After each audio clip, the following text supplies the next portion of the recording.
Okay. Hi, everyone. This is Dinah. I just wanted to take a moment to introduce myself here. I am a customer trainer for Easly, and we have an opportunity here to chat with Cy Hossain, who is the CEO and founder of Crowdcast, and we're very, very happy to have him. I know that people are still joining our session here today, and so I just wanted to make sure that I can actually you guys that can actually see and hear us. So if you just want to say a quick hello in the chat window, that would be great. Yeah, I'm excited to be here. Where in the world is everyone tuning in from? That's always an interesting question to ask.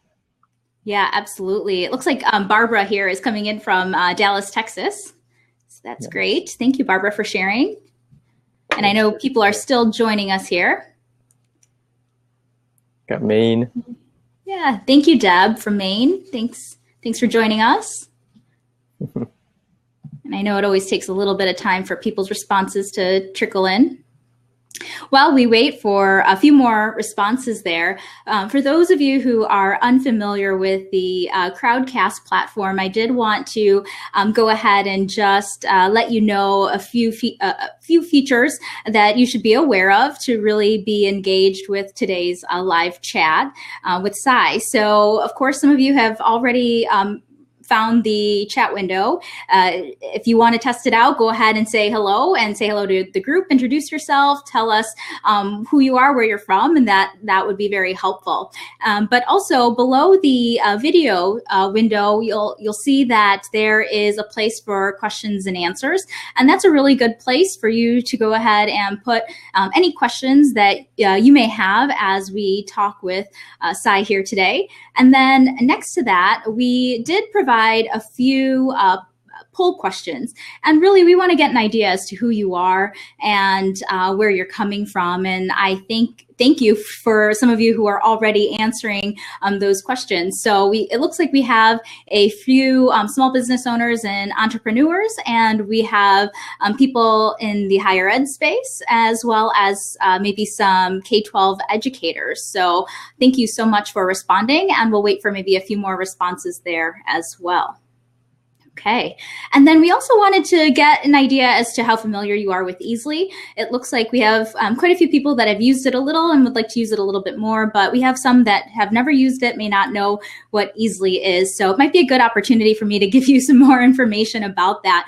Easly is an online tool that really allows and enables anyone to create visuals very easily without any design experience. And so if you're interested in learning a little bit more about Easly and you're not familiar with it, if you hang back at the very end of today's chat, I'd be more than happy to talk to you about it a little bit more, maybe even give you a guided tour after we chat with Cy. Okay, great. So it looks like maybe we can get started at this point. And before we get started, are there any questions before we start chatting here with Cy that might come up? I'll give you a second there. Yeah, if there's any questions that come up throughout, there's the big orange button underneath our faces. This is ask a question or suggest a topic. Just click on that and post in your questions. And then you can also upload anyone else's questions that you think is interesting. Great, great. And I know that some questions will come up along the way. So one question that I have for the group is, you're attending this webinar or live event, maybe kind of get an idea as to what you can incorporate in maybe your own live events. So I'm curious to know, what type of live event are you interested in putting on? Who might your audience be? And why you're interested in doing that? And maybe it's something that we can come back to and discuss a little bit more. But at this point, what we'll do is we'll just go ahead and, start, asking Cy some questions. So, Cy, to kick this off, can you tell us a little bit more about Crowdcast as a platform itself, and what inspired you to create it? I mean, everyone's on Crowdcast right now and they're using it, but they may not be really familiar with what it's all about. So can you tell us a little bit more about that? Yeah, for sure. You can think of Crowdcast as a way to do webinars that don't suck. It's like the one line that sort of explains it all. But the intention is really to gather people and share knowledge. So whether you're doing a presentation, gather people together for a workshop, maybe doing an online conference, whatever it is, it's an environment to have people come together virtually and over live video. We see the real intention is really to educate people. So we see a lot of people just like learning a lot of skills, everything from design to entrepreneurship to how to make infographics, right, to meditation. So we have all these sort of events happening on the platform around these topics. Yeah, absolutely. And, it looks like, so many more people are wanting to get involved in coming on live to connect with their, customers or their followers. And so it's just so refreshing to see something like Crowdcast available and something that's just so easy to use. So obviously, you and the entire Crowdcast team has a ton of experience with, live video and chats and online courses, virtual conferences. I know that you put on one of the largest virtual summits and conferences. Can you tell us a little bit more about that?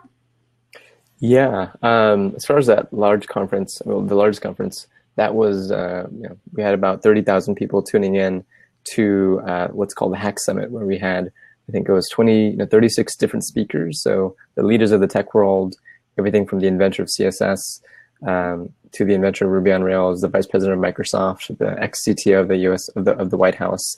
We got them all together for this global event. And since then, we've done a bunch of other sort of giant conferences like that. The most recent was about a week and a half ago. We had I think it was 5,000 to 8,000 people event around just SEO and marketing. But that's one of the other ways of using Crowdcast is large scale gatherings. As of right now, as of very recently, actually, natively right here, using this video tech, we're able to scale essentially in unlimited size audiences. So it really allows us to host events that you otherwise wouldn't be able to do in most platforms. Yeah, that's fantastic. And, it's just amazing, just with technology where it's at, how many people you can really bring together and make it, such an engaging event. That's great.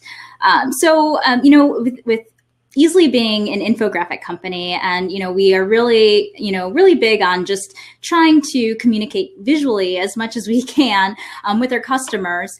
We kind of wanted to pick your brain and kind of get an understanding as to what your thoughts are on using different types of visuals in live events itself. And so I'm kind of bringing in visuals kind of broadly here, and I'm kind of including like face-to-face as well as presentation slides or screen casting. So why is this all important for your audience to be able to engage with? Yeah, first of all, humans are visual, right? We're like designed to connect with people over different languages other than just audio. So the more sort of bandwidth of information you have, the better. Especially if it's face-to-face communication. We see a lot of webinars in the more old school way of just doing like a slide where you don't see the people's face even behind it, even if it's live. And we really think that sort of cuts the level of connection, authenticity you have with that audience. Separately from that, because we're visual, we always need. It usually helps to have some sort of presentation, some sort of image to connect the conversation to. And if it is an infographic, great, because that compresses a lot of information into one single thing, one single page that's easily digestible. So yeah, at the end of the day, you can connect better over like images, over live video, over face-to-face communication. And humans are just kind of designed to absorb more information over images. Yeah, and I love the face-to-face video. I've used other platforms, and while video has been available for it, sometimes it's a little cumbersome to use, and so it's not always something easy to incorporate. So with Crowdcast, it's been really amazing to just be able to easily come up on video and even pull people on stage as well. So that's been great. Now, of course, not all visuals are created equal, and so what do you think in terms of the quality of engagement that you get from different types of visuals? And, how would you prioritize visuals if you maybe only could incorporate a handful of visual elements into your live events? As far as different types, you mean like audio, video versus, images versus text or something like that? Yeah, absolutely. Yeah, I definitely stay away from text. You want to have as little sort of writing as possible. You mainly want everything that you can borrow from on-stage presentation skills, you can borrow for online live video events. So typically when you're making a presentation, you want sort of an idea or an image to be visible so that they can see that and connect it to the words you're saying. Or maybe there's an animation happening. That's sort of you're voiceovering that animation, but you don't want there to be like a block of text, but their mind is now busy focusing on reading, and they've sort of stopped listening to you, right? So that's a huge piece. Occasionally, it's helpful to have a video, but that really depends on your scenario. Mm-hmm. But yeah, for the most part, just to stay away from text and making sure the words you're saying are matching up with the images that are being shown. Yeah, and that's really good advice. And, we kind of give that as well when we're having people build infographics. We want it to be as much images as possible and, as little text when building that out. So I feel like that kind of transfers over a bit as well. Okay, well, I'm going to get back to maybe slides and presentations a little bit down the road and ask you a little bit about that. But you're a really big advocate on, live face-to-face video for these live events. And so why do you think the face-to-face video is just such a critical visual component to online events and the benefits of that? Yeah, when you break down sort of the most ideal way of connecting with someone, it's probably one-to-one in person, right? And then the next is sort of in a group, but also in person. And then when you go online, it seemed to make sense. The next one would be like one-to-one over video, and then the next would be one-to-many over video. And then if you take that even further, then there's like audio only, and then there's just pre-recorded content and so on. So at the end of the day, it's the most while being not in person, while being remote, it's the most connected you can be with someone. Most of a direct connection you can have. And then separately, we're in a world where, there's a lot of content out there. There's a lot of recorded content, text, everything to read. And there's less and less experiences that are sort of live, where in the live environment, you have to sort of slow down. You can't just swipe, you can't just click and fast forward, right? So it's becoming, I think, more and more rare. And as we move to a world where everyone's trying to build their own audiences. Whoever's using methods that are the most authentic and real are going to build the biggest followings, and that's what's happening. Some of the most, I would say, all the successful Crowdcast users are folks who are just really real, and raw and unfiltered, and that's why their audience likes them. Is because they're not making something up. They're not just putting makeup on something. And so, yeah, I would just encourage more sort of real connection. I think the internet sort of swung heavily towards the direction of disconnection, and so now we're sort of moving back and sort of fighting that with ways of having real conversations and authenticity. Yeah. And, I think what I like about it is that it really gives people the opportunity to meet with people who weren't normally accessible before. And maybe, of course, Twitter changed that a little bit, but this is really that live connection that you get with people who haven't always been accessible. And so I think that really offers quite a bit as well. So when you're choosing to use face-to-face in your online sessions, do you have recommendations in terms of the segments when you're breaking up your chat or your live course? Is it best for discussion, Q&A? What are your suggestions for that? Do you mean like how best to break up the live event? Yeah. So when you're going to, some may use maybe the face-to-face all the way throughout. Maybe, I personally, in my experience, I do it to do a welcome, but because of what we're showcasing and teaching requires us to show a digital product, of course, I kind of switch over to that. So are there scenarios where face-to-face is best used for? Yeah, I mean, it really depends on the context of the event. I would say for every type of event, at some point, definitely show your face, especially at the beginning, so people are aware that there's a real human being behind the screen. And there's now sort of an epidemic of online like fake webinar software that the term is that they use is evergreen webinar, where it looks real and looks live, but it's actually recorded, so you're just kind of being deceived. Oh, interesting. And so we see a lot of people falling to that. And so if you can stand out with being obviously real, that's already huge. So definitely have your face and everything. Now, in terms of like how you break it up, if you are doing a presentation, ideally keep it very on the shorter end.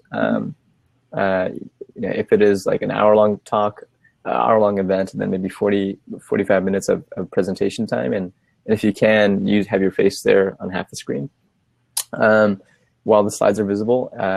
And then definitely end with some sort of a Q&A. The easiest way is obviously just like going through all the questions being asked underneath the video. But it's even cooler when you can actually pull them up on screen. So if people are interested, just invite them up on to the stage and actually have a chat. Sandra, yeah, if you guys are having any videos, you should just try refreshing. That might fix it. Yeah, I just got that chat. Is that everyone else? I can hear Cy perfectly fine, so I'm assuming that everyone else can hear as well. Okay. Yeah, typically what we do is we break the audio or video down based on your connection. So everyone might have like different connections. Oh, okay. What they see. Okay, that's good. Okay, well, I'm going to keep moving along here. I'm going to assume that everyone can still hear us. If you can hear us, go ahead and just put a quick message in the chat window just to confirm. It's always just nice to see that confirmation there. So, okay, all good from Deb's end. Oh, okay, great. Sandra's back on here. Great. Okay, so thanks for those tips there. Now, people are fearful of getting on camera. It's almost like public speaking. And so, any tips for someone who's just fearful of going on camera, but they know that they really should, get their face in front of their customers or followers to really make that connection? Yeah. Any tips? I mean, it's definitely, it does feel like you're going on stage. On our end, when we're helping all of our customers, we sort of feel like we're like their stage manager. We're making sure they're all good in the green room and they can come up on screen and be okay. I think the best thing is just to be prepared and recognize that you can do these as many times as you want, and people are forgivable, right? Forgiving, I mean, and so use it as sort of practice, because it also sort of builds your ability to present it in person. So for me, it's like great because I can just like practice on webinars and then use that to bring it to in-person events as well. Yeah, and that's a good point. And I think that, if you're doing it all the time and if you are aware that you're going to learn something new each and every time and you're only going to improve, I think it's just important to just go ahead and get started. So, okay, good. All right, so let's go back to maybe the topic of presentation slides, because I think that this really is such a common tool. Everyone's really using it, whether they're doing, in-person presentations, if they're doing it online. And, oftentimes, slide decks really do get a bad rap. But there are some really great slides that are well done. And, there's great places to be able to push out that content where it will be living, of course, such as like SlideShare. And, people can always kind of come back to the original live event. So, what are your thoughts on using the presentations in live events, and what it's best used for? So similar to the question on face-to-face, what do you think presentation slides are good for, and how should you limit your use, or how much of it should you use in a live virtual event? Yeah. At the end of the day, a presentation is really amazing at just breaking down complex information, right? Into manageable segments, and it's also really good for giving you cues on the content to cover. So I mean, it's a very general, obviously, question, but when you have a lot of content to cover, it makes sense to have visuals to keep to give more data to the audience, but also to keep them engaged. Because it might be just boring just sitting and staring at one person talking about one topic for 45 minutes.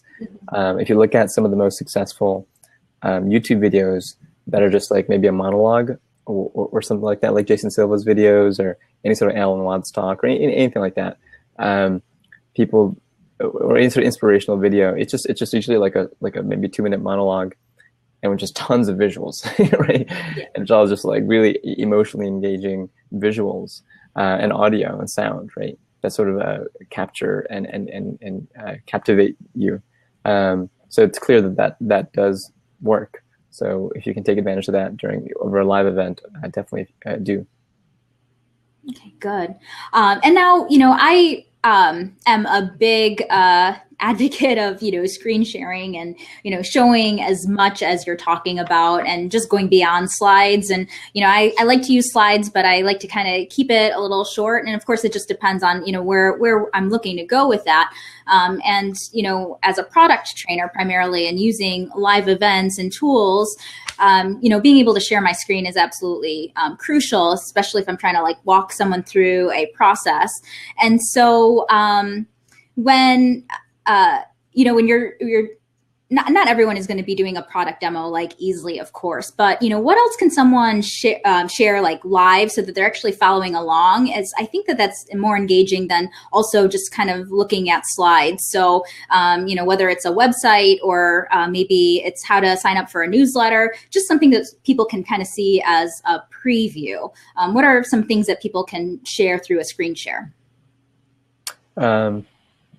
We've seen a lot of things. I mean, because it's your actual screen. Anything that's on your screen, like code or design or applications around building your product, whatever it is, it's shareable.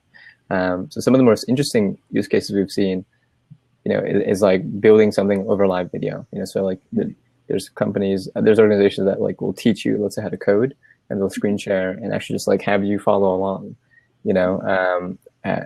as they're building it out.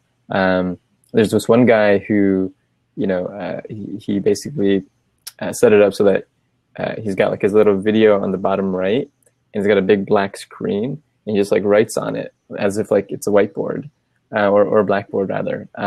He's just like talking over it and teaching his stuff that way. People get really creative. We had a moment in the Hack Summit where one of the guys, this famous programmer dude, was doing a live demo, and he had an issue with his code. There's thousands of people in the audience that all caught the issue and just like was commenting in the chat like, oh hey, like fix this one thing, this one line right here. And so he was able to use the audience's help to do like live programming. So it was like live like sort of pair programming with thousands of people. So yeah, we've seen a lot of interesting use cases. I think anything to do with like showing people actually like clicking around a product or showing them some tool is really valuable. In the summit that we just had with Neil Patel, he basically like he's a master in like just marketing and like SEO, and so he just went into his software that he's and literally just showed people like what he does himself. He's like, look, this is my campaigns, this is how I set it up. And people really like seeing details because that actually shows you have substance. If you just talk about slides, if you just have images of ideas, that's emotionally captivating. But at the end of the day, it doesn't give it as much value as just like going into, let's say, you could just go into Easily and literally show people how to drag an icon and like create your infographic. So yeah, anything to do with like actually sharing, doing like a live demo is really valuable. Yeah, and I think if you can maybe even kind of do this in advance, maybe get an example of something that someone would like to see, then you can actually use like what someone actually wants to see and demonstrate that for them. And, I think it's something that they would be excited to see and then also share with others that would be interested in learning how to do that as well. Okay, good. All right. So, of course, we have to talk about infographics. It's no surprise we love infographics. And, we wanted to see if, there were other ways that we could maybe incorporate infographics into our own live events and not necessarily, talk about all the data and the stats in them, but just how to kind of provide some additional information. And you had an opportunity to speak with our blog editor, Latasha, and she was able to gather a few tips from you. So we did our best to, of course, incorporate some of those tips. And, one thing that you had suggested was to be able to put maybe a link to an infographic in our post-event notes. So we were able to link to an infographic as kind of a preview, or maybe just provide some context behind the importance of visuals and, why that could be important in an online event. So, that was really helpful. And, another one that you had suggested that I thought was really great was being able to maybe add it as a additional tab. And if you take a look underneath our window, you'll see that there's a link there to the power of visuals. And some of you may have already discovered that already when you first joined in. And so hopefully that gave you just something to look at and to engage with before you joined. But do you have any other suggestions, Cy, in terms of infographics and, how to incorporate it? And like I said, not necessarily reading off an infographic, but just anything that you might see. Yeah, I think you covered the main ones. Screen sharing, dropping them into that sort of that custom tab feature is really cool that very few people use, but is really powerful. The other thing, just like dropping them into the chat. One of the things that most people don't know, which is kind of a secret feature, is every single comment in the chat is actually timestamped to the video. So if let's say you're like, hey guys, I'm gonna drop in an infographic right now, and you drop it in, and let's say now it's 5 minutes into the event, during the recording, you can actually just like click on the timestamp for that comment when you dropped in the infographic link, and it's gonna jump to that moment in the video when you said, I'm gonna drop an infographic right now. So it's sort of a powerful way to sort of drop in a bunch of things that are all timestamped, and you know exactly when in the event they happened. Jay, if you scroll down, you'll see like there's a couple of tabs down there: questions and answers, polls, power, and then the third one is the power of visuals. If you click on that power of visuals is the one where Dinah added as like a custom tab with an infographic in there. Yeah, and you can see it. Yeah, and oftentimes we get people joining our live events maybe 15, 20 minutes early, of course, and so they're kind of just there, maybe grabbing a snack before we go ahead and get started. And what I like about it is something that people can maybe locate and just take a look at before we go ahead and get started. And it doesn't necessarily have to be an infographic, of course. Maybe it can be a statistic, a did you know fact. I think that all of those things could be very helpful in trying to kind of frame the talk in general. Mm-hmm. Yeah, and for Lorraine's comments, yeah, the timestamping is both in the chat and ask a question section. So let's say we answered 5 questions throughout the event, and then once the event is over, and if you want to watch the recording, if anybody else finds it, they don't have to watch the hour-long or 30-minute-long video. They can just click on question number 2, for example, and it's going to jump to, let's say, 20 minutes in when that question was being answered. So that's all automated, for the most part automated.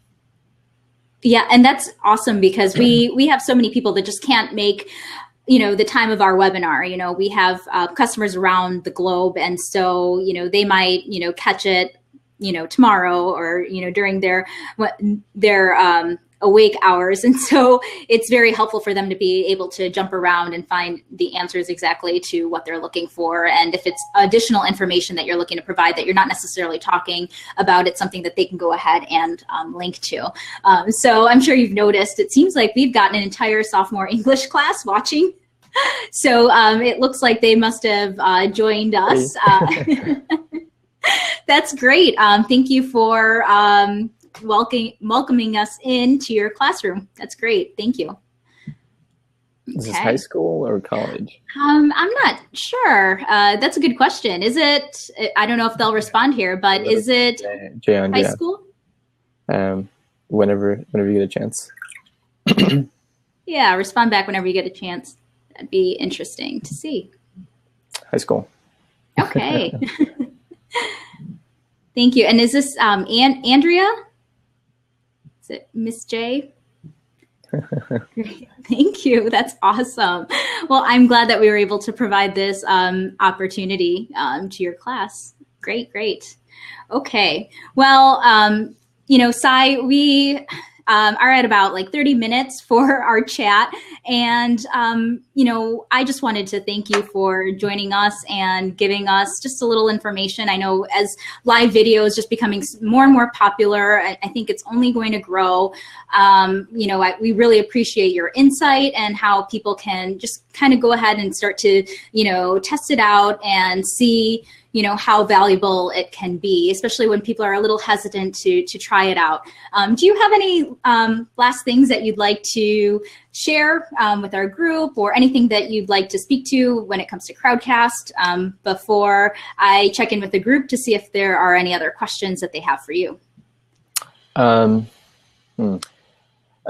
guess what I would say is, at the end of the day, an infographic is, it is compressed information, right? So it does a really good job of explaining really complex data really quickly. And then that's one part is making it. The other part is sharing it. And I for one, I'm better at making things and less at sharing things.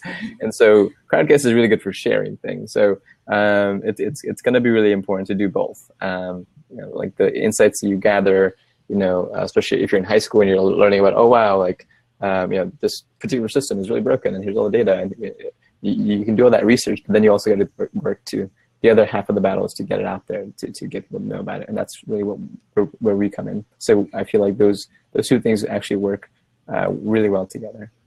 That's a good point, because oftentimes when we are telling people about infographics and how to build it, we're telling them, okay, this is kind of just the start of a conversation. It's a way to get people interested in learning more, and we're asking people to move forward and learn a little bit more, whether it's going to someone's website or going to some additional information, or maybe going back to the original data sources. And so, when you kind of loop in a live event, it's a way to have further discussion and grow those ideas. So I think that just being able to combine all these visual elements are important, and of course there's a way to incorporate it in every way. So I'm not sure if any questions came in. Okay, it looks like Deb did submit a question for you, Cy. It looks like it's a small question just around like Crowdcast.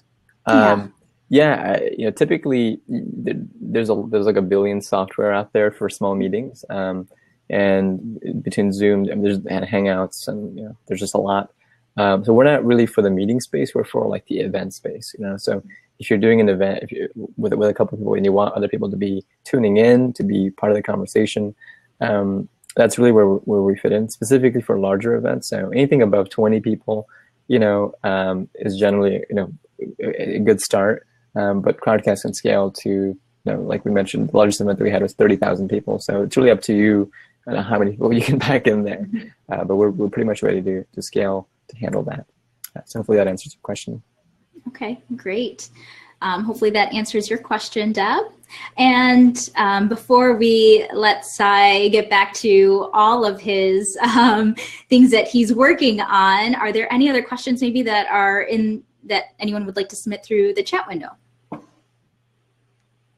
And while we wait to see if there are any other questions before we wrap up, I did want to offer the opportunity, of course, to do a demo of Easly if you are interested in learning a little bit more about how to create infographics, and if you're unfamiliar with it. I know that there's a few people, of course, in the that responded to the polls who have never used it before. So I do live events where I dedicate the full time to learning how to use Easly, but I'm more than happy to provide just, a quick demo, 10-minute kind of walkthrough of what it's all about. So if you hang back with me for a few minutes, I'm happy to go ahead and do that.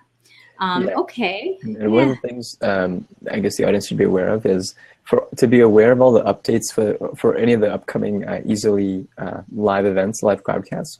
You can actually just above Dinah's video, there's like a green follow button for the audience. If you click on it, you'll be able to get notified. So every single time Easily goes live, if it's a public event, you'll get like a notification letting you know, so you can just hop in and stay connected.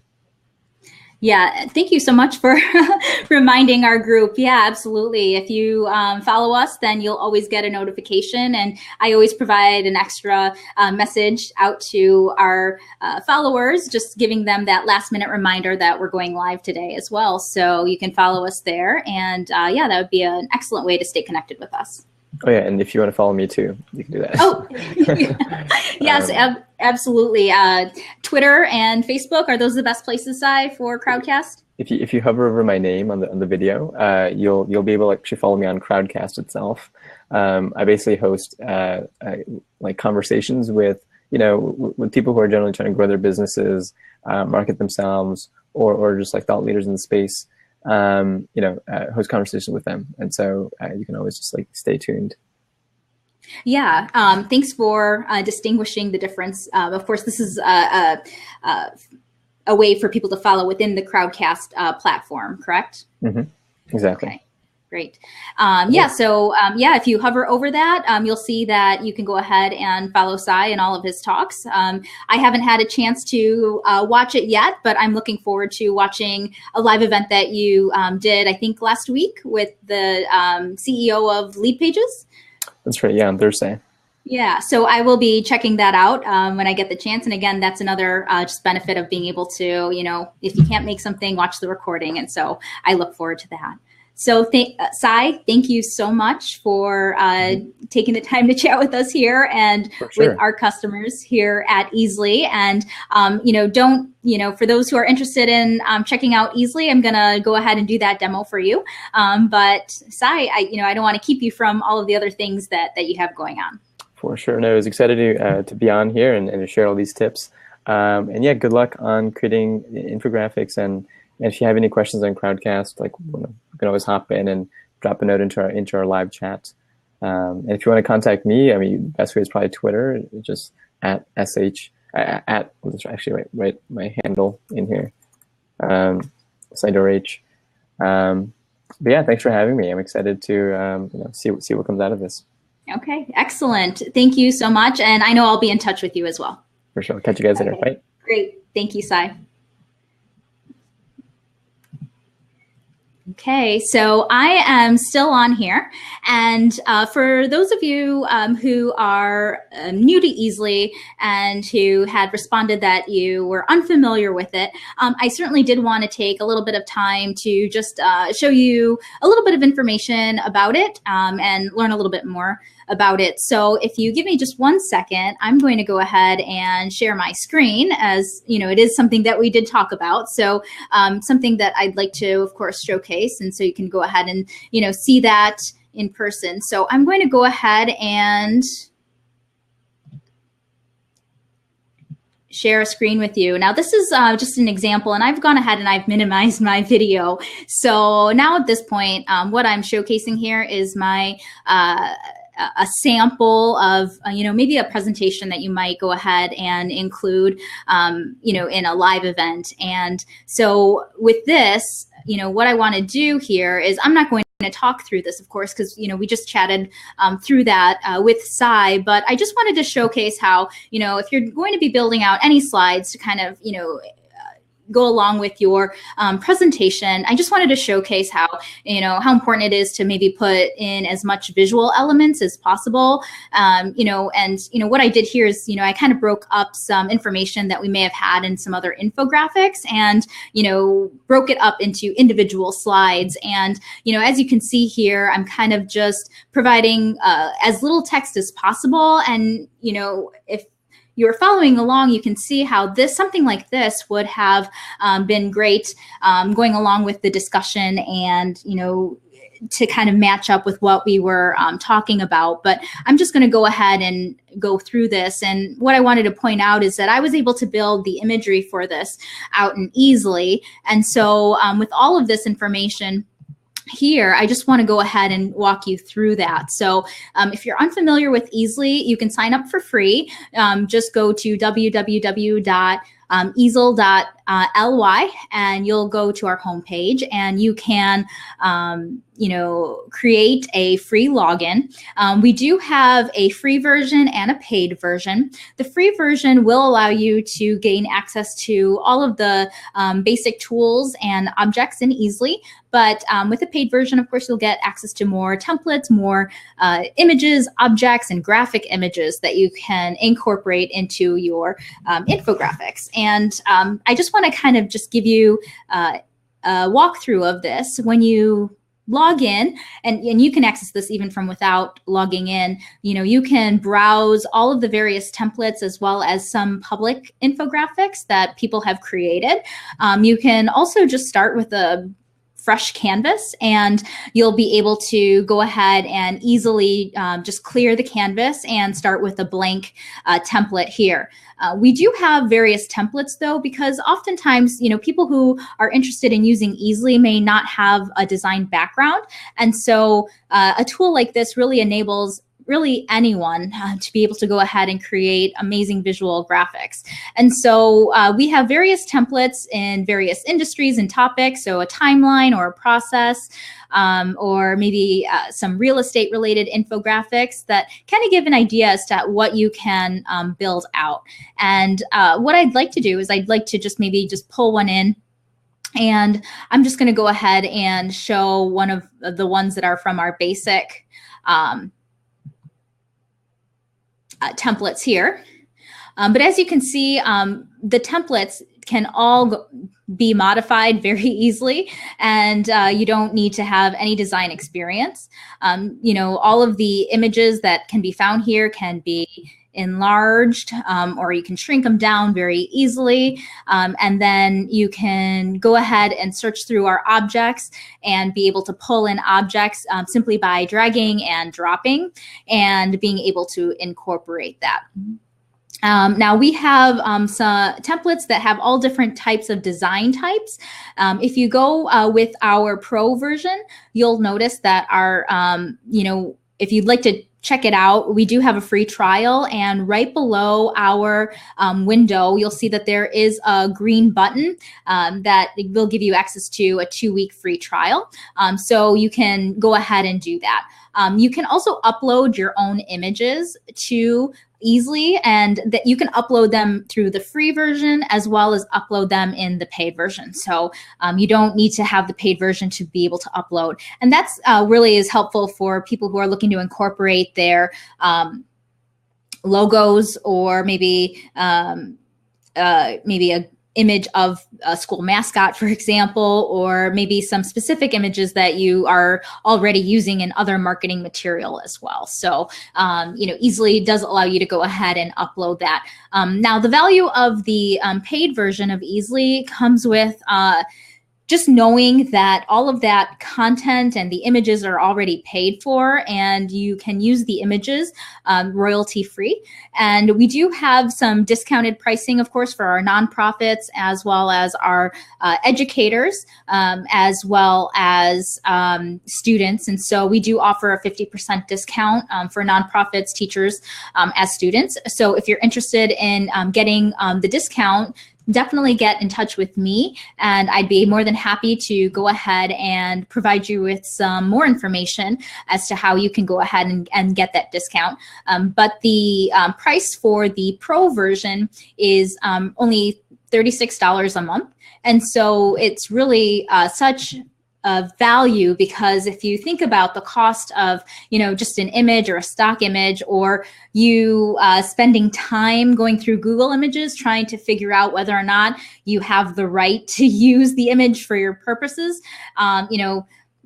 it's just so helpful to just have it already paid for. And the cost for the paid version is only $36 a year per user. And of course, with that 50% discount for nonprofits and teachers, it's only $18 so a year. And so it really is just so beneficial. So I know that was just such a very quick walkthrough of Easily and the actual design tool.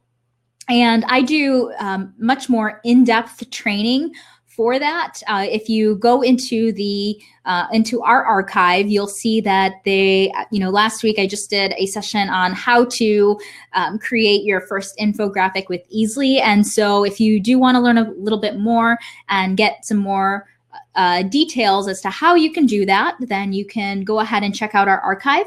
You can also go to our YouTube channel, and you'll see that our YouTube channel has various webinars there that have already been archived, as well as tutorials on specific design tips that you can use within Easly. And then we're also loading all of our chats with people who are using infographics in their day-to-day, as well as short little video tips on things to keep in mind when you are building out infographics. So definitely check out some of those videos on YouTube. And if you would like, I also want to preview our crash course in infographics ebook. This is a completely free ebook, and each page within the ebook is an infographic in itself. So if there's, a particular page that you find useful, so for example, I really like this particular segment of our ebook, the 7 common types of infographics. It really helps you guide you through what type of an infographic design you should choose for the type of information that you're looking to portray. And I will be sending out a link to this ebook after today's session for everyone who attended here today. So I just wanted to go ahead and preview that so that you can actually see what it's all about and check it out. Again, it's completely free. Okay, I do want to address some of the questions here that's coming in. So Susie, you're wondering if the images, I think we answered that question. Yeah, if you can add your own images in the free version. Yep, we absolutely can do that. And I should also point out that all of the images and infographics that you create in Easly are yours, and you can use them freely. And we have people who are actual designers who will design in Easly and then actually go ahead and sell the infographics, or someone will contact the designer and the designer will build it out and then be able to actually sell that to a client. So all of the images and everything that you build in there is yours when you create it in Easly. Okay. Okay, I'm just trying to see if there are any other questions here.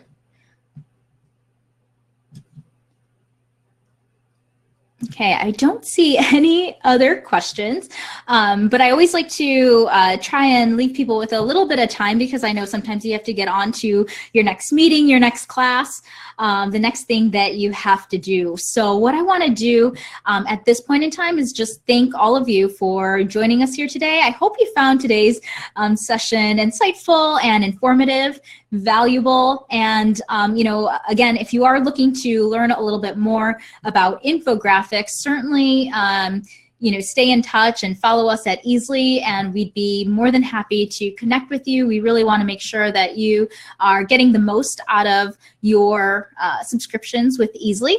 And I will hang back for another 10 minutes in case there are any additional questions that you might have. But thank you so much for your time and attention. I really appreciate it. And I hope you have a wonderful day.